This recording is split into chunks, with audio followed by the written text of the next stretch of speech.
friends, welcome back to my kitchen and today we are going to make watermelon slushie.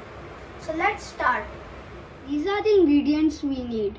We need lemon juice, sugar, frozen watermelon, lemon slice and mint for garnishing. So let's start.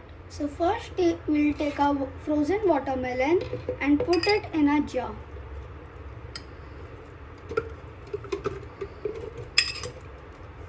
Next, we will add lemon juice,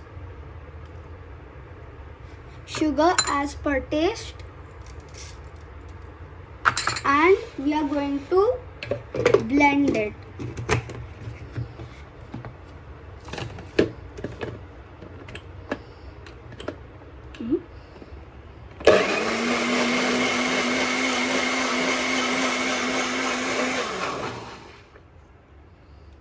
After blending it, we'll take one glass and pour our mixture in it.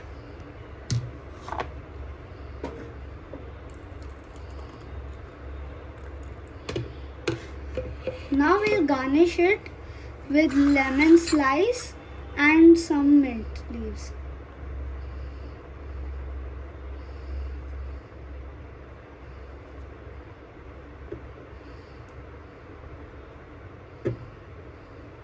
Our watermelon squishy is ready. If you like this video, please like, subscribe and don't forget to share it. Bye.